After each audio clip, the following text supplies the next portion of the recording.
How's it going, everybody? Doing a gum chewing spy video game collection vid here today. I think I got 17 games here. I threw a couple in that could be kind of borderline, but they're stealthy and it involves kind of, infiltration and stuff like that. But I do want to get more spy games, especially like the Bond stuff. Maybe a couple Mission Impossibles. A couple Splinter Cells as well. Stuff like that. First two here are for the Game Boy Advance. The first one is 007 Everything or Nothing. This is a little different. It's more like top-down on the GBA. I played some of it. It's pretty cool, just same kind of stuff. You're taking cover and shit. Shooting guys. The usual Bond stuff. You got your gadgets and stuff. And you're getting, it's not like the voice acting, but you're getting like the pop-ups from Q and M and whatever.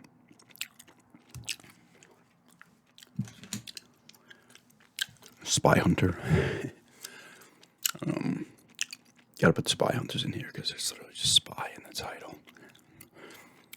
It's just bite-sized Spy Hunter. I guess it was released around the time the console versions were. These games are pretty good. This one's pretty decent, actually, too. And it looks pretty good, actually, for a GBA game. It looks pretty high-end. Mission Impossible for the NES.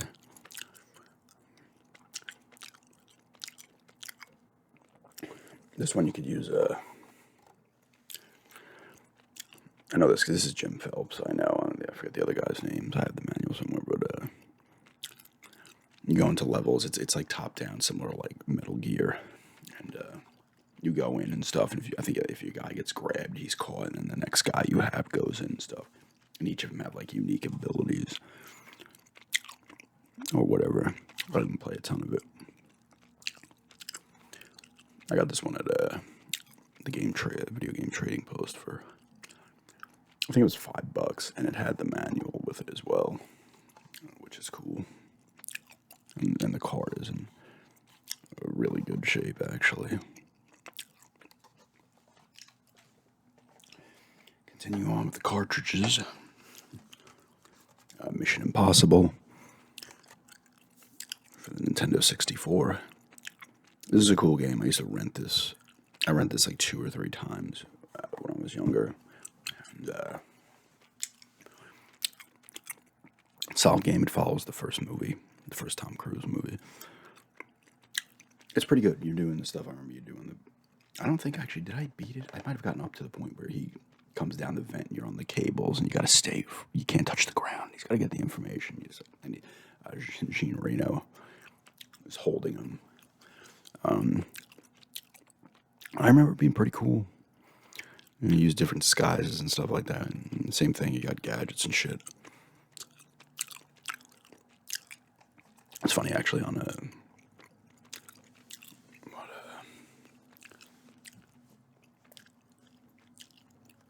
was a video with the poster and the maps. And ASMR with Bex commented, so, it gives you, it's like this game, like, brings you back to, like, a particular time or something, a comment along those lines. And I was like, yeah, it really, it does, and I was thinking about it. Like, out of all the older consoles, and I'm even going back to even, like, a 360 and a PS3, the reason is that, like, the Nintendo 64 for me is the one where if I'm playing the games, it takes me back more so than like any other console. And it really, the Nintendo 64 really had such a specific vibe when it came out and feel, and it felt like the time you were in. It's hard to describe, but this is a cool one. Like I said, I had picked it up again. I have the manual lying around in the poster, so maybe I'll just pick the box up off eBay.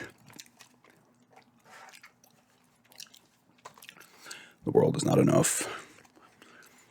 Based on the movie, I played a good amount of this. Pretty good game, actually. It looks really nice. it plays pretty well. I got to play more of this one because it is cool. Like I said, it follows the movie. The cat wants to come in. So the beginning is when MI6 gets attacked, and you're doing that mission and stuff, and then you go into the. I think you're chasing someone. I think after that, a boat or some shit. It is a cool game though. Hold on.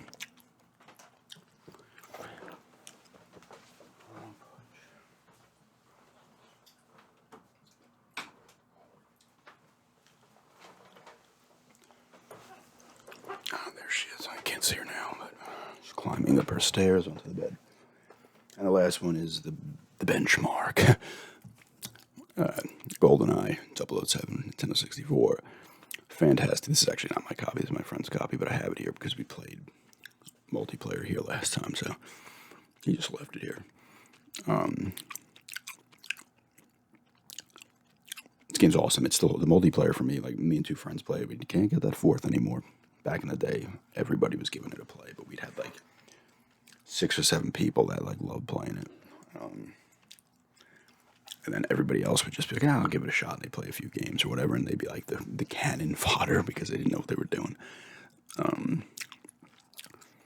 Awesome. I saw this before. I played this before I saw the movie. So this would have been like 2 years after the movie had come out. And then I watched the movie, and I was like, oh my God, they made it literally like exactly the same as the movie. Like, they took from the movie and everything. It still looks decent graphically. And it was cool because on Agent and then Double O Agent, was it Agent, Double O Agent, and Secret Agent? Or no, Secret, how did it go? I forget. Double O Agent might have been the last one. It might have been Secret Agent. There was 3 levels. But in each level, you'd get different objectives. The harder it got, you'd have to do extra things in each level, which was kind of cool, actually. It's an awesome game. It's a phenomenal game. One of my favorites of all time. Still. This guy's being really bad.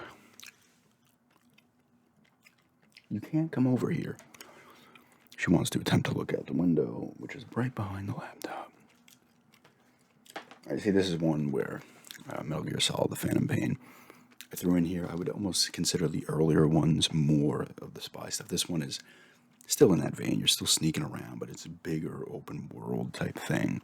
You're infiltrating base and stuff. So it is still in that vein, but I feel like even going back to the NES ones and then the Metal Gear Solids as well were more in this like true kind of spy type action.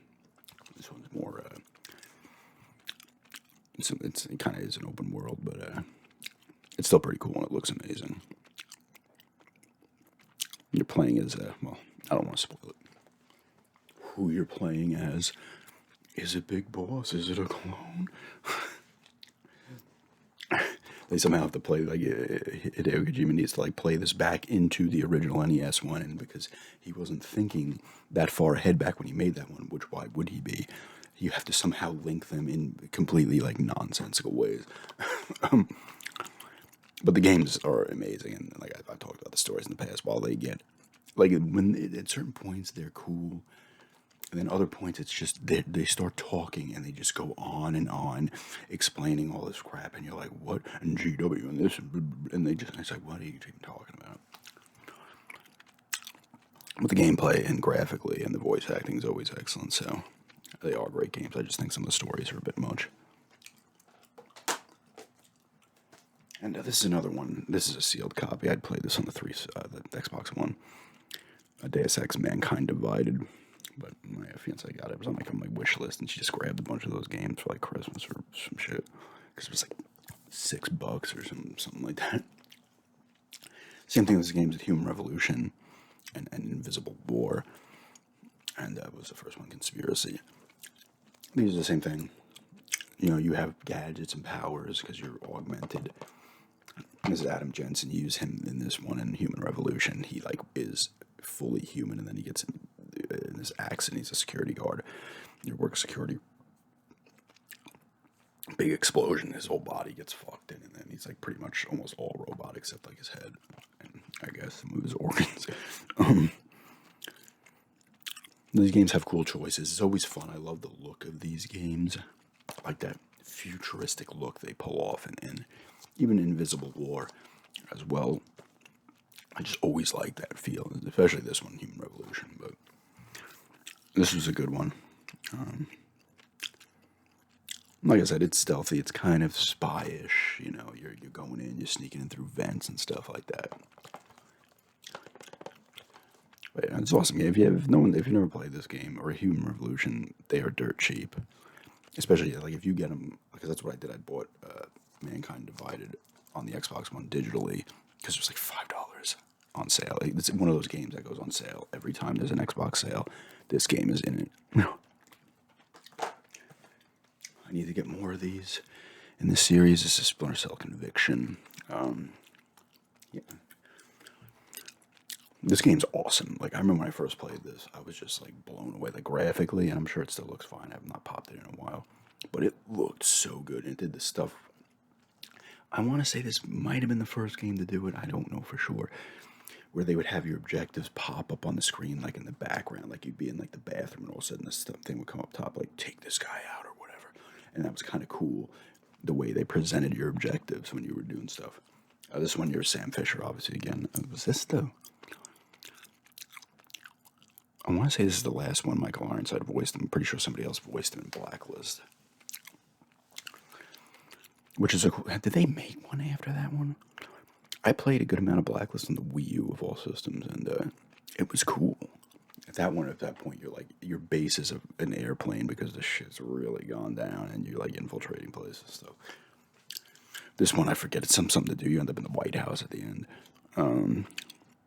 But it's brutal too. You're going. I remember you're in the bathroom. This guy take his head. You like smash it into the urinal. You're just like busting things up like crazy.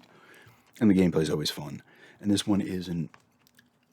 I think it was Pandora Tomorrow, which was extremely strict. Like if you fucking farted, like it was like mission over, Fisher. You'd get spotted like so quickly. This one was a little more. And even I feel like I never played Chaos 3. I did play the original. The original wasn't. I feel like as strict as Pandora Tomorrow.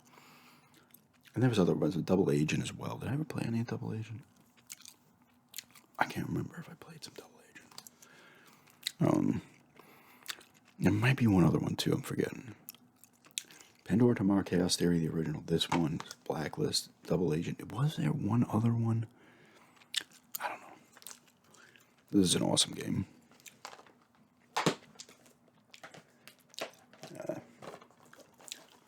Spy Hunter and Spy Hunter 2. Both came from the Game Trading Post, and this one was 8. Actually, they both came from different ones. I want to get this one that came from the mall. Bayshore, this one came from Massapequa Sunrise Mall. This is an awesome game. They're both cool. I didn't play a ton of this one. But you're the same thing. You have the car, you have weapons. You turn into boat or motorcycle, a helicopter in this one apparently as well. They can be pretty tough as well. This is the one that has Saliva's doing the band Saliva doing the Spy Hunter theme, which is a great theme. I think it was James Gunn theme. It was in like Blues Brothers and a bunch of other stuff. But they're both cool games. Prepare to be hunted. And you just get DVD extra features on games, man. They don't do that, really. Do they? Do that anymore? I don't know. Some games do it, but anyway. Mission Impossible Operation Surma. I've not played this one yet. I picked it up because it was $5. Actually, I have the receipt in here. Let's see when I actually bought it.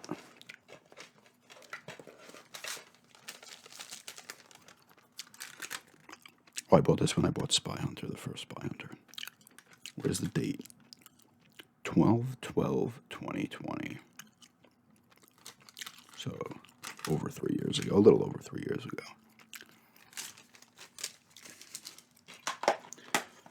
I like to pick these games up. Like, unfortunately, I put a lot of them down. I'm playing other stuff, but I'm like, the game's $5. Like, I'm going to pick it up. You know, there's no risk in picking it up.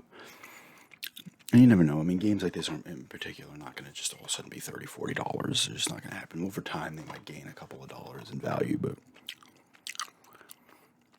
I don't know. I was on a kick for getting these cheaper games.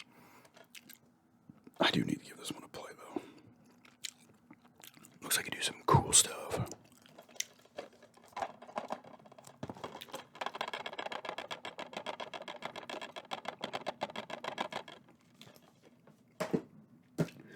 And we're gonna end it with the old Bond games for the Xbox. Agent Under Fire. I have a gameplay of this up. I'm pretty sure. I do. I know I have one up for Nightfire. When the World Needs a Hero, James Bond. It's called. This is one of the first games I had gotten for the GameCube. This came out in 2002. I think it came out in 2001, maybe, on the PS2. And the Xbox, and maybe that was something else. But I can't remember a ton of it. Same thing, though, gadgets and stuff. I know the first level, you're like in like a kind of, I don't know if it's like a science lab or something. The gameplay was fun. Yeah, there's some car missions in here. It did have multiplayer as well. That's what's just fun about these games, especially in first person. You get the you have the watch thing, you like the little laser and stuff like that. You get other things you can hack into shit. All types of little gadgets you get.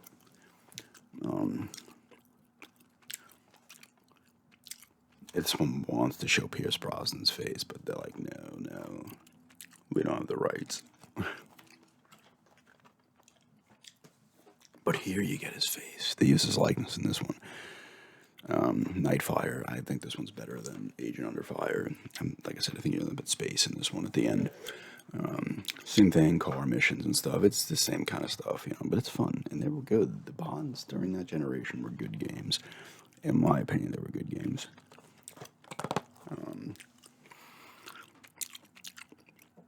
Like I said, they got Pierce Brosnan's likeness here, but he did not do the voice. It's his old new storyline featuring Pierce Brosnan. I'm pretty sure he didn't do the voice in this. Did he? I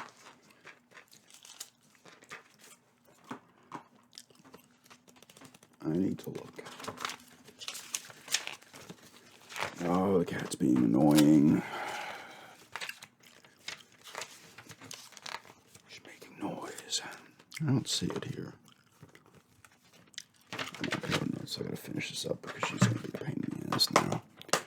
These are awesome games. I'll pick these up. They're not overly expensive, except of course on the GameCube, where the third-party stuff is like $15 more than the PS2 or Xbox. Rogue Agent. This is